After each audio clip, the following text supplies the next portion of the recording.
At ito na mga kachitsa, ito po yung binibili ko. Ako po ay nagpapasalamat ng lubos sa taong nagbigay sa amin ng kunting ayuda. Ito, tip lang sa amin mga Grab. Dahil nakita niya kaming nakatambay sa Starbucks at wala kami mga booking. Marami kami.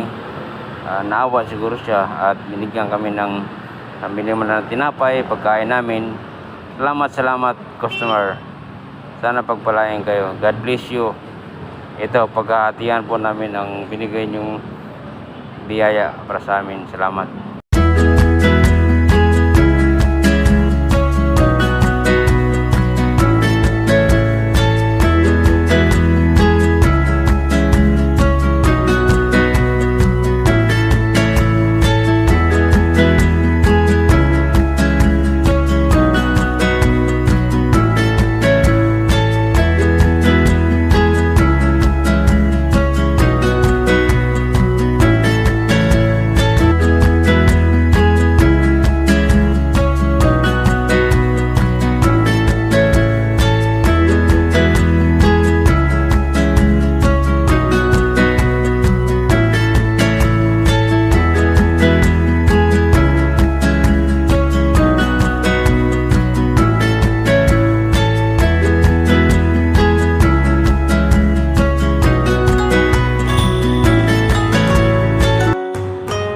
Ang kwento namin mga kachitsa, habang wala kaming booking, nakaantay kami dun sa Starbucks dito. Nakaupo lang kami dun habang nakaantay ng booking. Ganun kahirap mga kachitsa, yun yung buhay ng Grab. Pwede kami mapahamak sa daan tulad nung nangyari sa akin nung nakaraan, pero kinakaya namin.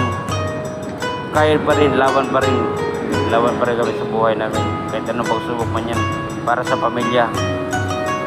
At salamat, ako'y lubos na nagpapasalamat sa taong nagbigay sa amin ng biyaya, kunting biyaya.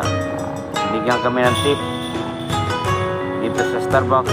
At ito, pinaghati-hatian namin, mga nakatambay kami sa Starbucks, bago man yan o luma, andun siya, nakatikim siya sa bigay sa amin. Ganyan ako ka-Grab mga kachitsa. Ganyan kami dyan, hati-hati kami sa bigay ng tip. Basta bigay sa amin dyan, lahat kami makakatingin.